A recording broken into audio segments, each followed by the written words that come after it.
Kemudian yang ketiga yang ingin saya sampaikan adalah terkait dengan problem dendam. Ini yang berat. Kakek atau bapaknya itu dizolimi karena dituduh PKI kemudian dibantai. Itu ada menyimpan dendam sebagaimana yang saya ceritakan teman saya tadi itu. Kakeknya sampai sekarang dendam. Lihat orang pakai gamis itu benci dia. Karena teringat ya, teringat bagaimana istrinya dulu dianiaya dan dibunuh ya karena dituduh PKI. Dan ini secara naluri memang wajar pada diri manusia. Sementara yang dulu ya bapak atau kakek atau kiainya juga dianiaya PKI, itu juga dendam juga. Sehingga kalau dendam ini dibiarkan, padahal yang pelakunya kan sudah selesai nih. Nggak ada hubungannya lagi itu sudah. Yang anak-anaknya ini harusnya itu bisa berpikir sebagaimana yang terjadi pada masa Rasulullah Shallallahu Alaihi Wasallam. Kalau kita lihat hanya Islam yang bisa menyatukan lagi ini, yang bisa menjadikan mereka itu baik kembali itu hanya Islam. Seperti saya misalnya, dulu di Jawa Timur itu kan kalangan santri keluarga. Jadi pernah juga rumah itu dikepung, rumah paman, ya. Adiknya bapak. Tapi alhamdulillah Allah selamatkan. Kalau bicara dendam, harusnya saya dengan teman saya tadi yang cucunya PKI tadi bermusuhan, tapi tidak, kita sejalan aja dalam dakwah.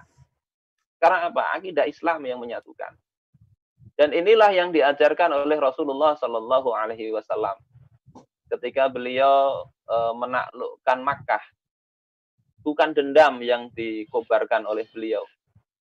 Saat itu ketika masuk Makkah ada Sa'ad yang membawa bendera royah, yang sekarang juga dianggap bendera ormas yang dianggap nggak baik oleh pemerintah. Itu bendera Rasul, Royatul Rasul. Itu dibawa oleh Sa'ad masuk Makkah. Kemudian dia sambil berkata, al-yaumu yaumul malhamah. Hari ini adalah hari pembantaian, balas dendam.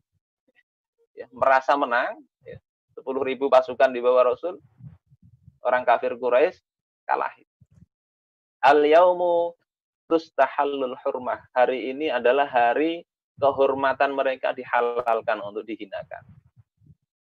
Ini kalau dibiarkan itu pembantaian terhadap orang Quraisy. Apa yang terjadi? Umar mendengar ini lapor kepada Rasulullah. Akhirnya Rasulullah Sallallahu Alaihi Wasallam memanggil Ali dan mengutus Ali untuk kemudian adrikhu, dapati si Sa'ad. Fakhud ar-royata min, ambil royah atau panji Rasul itu dari dia. Fakun antal ladzi tadkhulu biha. Jadilah engkau yang masuk ke Mekah dengan membawa royah atau bendera hitam tersebut. Ini harusnya yang dilakukan oleh kepala negara. Yang terjadi itu kan pada masa itu saling bantai. Saling bantai. Setelah PKI membantai itu dibalas, ya, terbantai juga. Sampai yang sekedar mungkin ikut-ikutan ya, atau mungkin dia ikut karena sekedar tadi ingin gajinya naik, ingin ini, ingin itu, seperti yang potongan film tadi itu disamakan dengan yang melakukan kekejian terhadap para jenderal itu. Dan ini juga yang dilakukan Rasulullah. Kemudian beliau mengatakan di dalam Sahih Muslim itu, kata beliau, man dakhala dara Abi Sufyan fahuwa amin. Siapa saja yang masuk rumahnya Abu Sufyan aman dia. Wa man alqas silah fahuwa amin.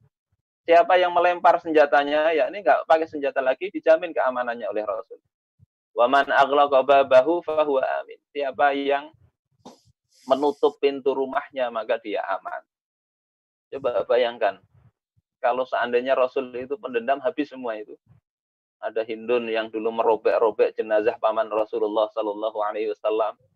Ada orang yang kemudian menghina Rasul, ya, pernah meletakkan kotoran onta di pundaknya Rasul saat Rasul sedang bersujud.